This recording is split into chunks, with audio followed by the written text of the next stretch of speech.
All right, this is Mark with M1 Specialties to try to help you with your Woodford Model 17 hydrant. This is the hydrant that you're looking at. This is how the hydrant operates. If you can clearly see what's happening right there as you turn it off and turn it on. This is how it's operating inside the house. When you shut it off, it makes it so it won't freeze. This is the atmospheric vacuum breaker. This vacuum breaker here sometimes goes out or sometimes will break.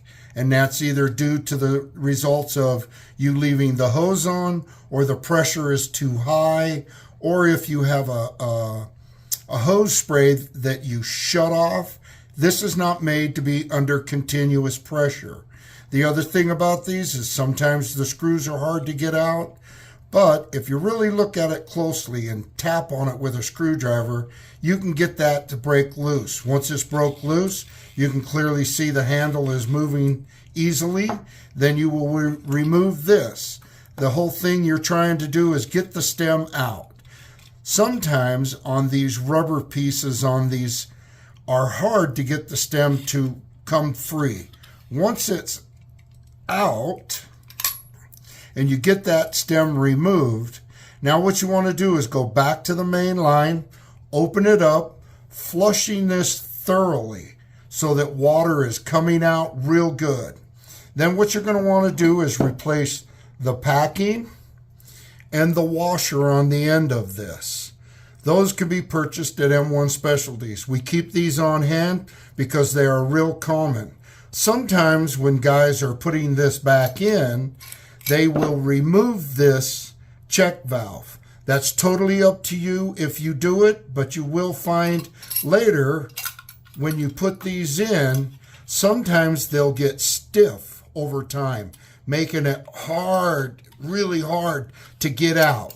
So leaving that off is totally your option. You have the atmospheric vacuum breaker, which will do anything the check valve will do. This is the old style, Model 14, operates the same way, but does not have an atmospheric vacuum breaker.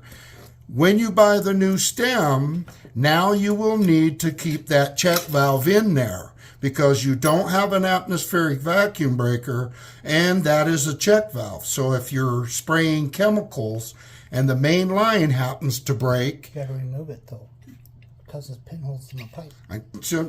I know, but that I'm not going to worry about. This way, if you're spraying chemicals on the grass, the main line breaks, it won't siphon chemicals back into the system, is what that check valve is for. With the new style, atmospheric vacuum breaker works by itself. Does not have one. You may have to leave that on when you replace the stem. This is the other style. Unfortunately, I don't have a body, which is the Model 12. You'll notice that the handles look the same, but they're different colors. And on top of all of that, you'll notice that the end of the stem is smaller. The packing has two different designs, as well as the back end of the stems are different as well. So whenever you're working on these, sometimes it helps us if you can tell us if it's a 3/8 or 1/4 inch.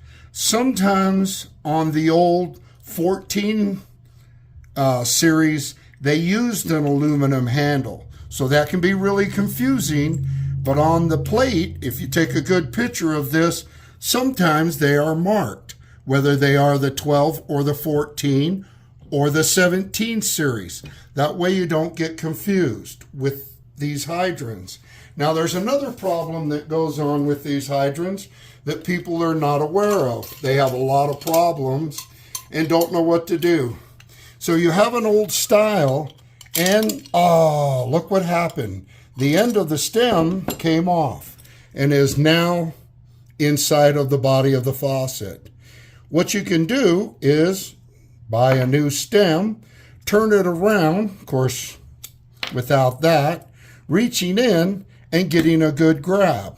Sometimes the other end of this stem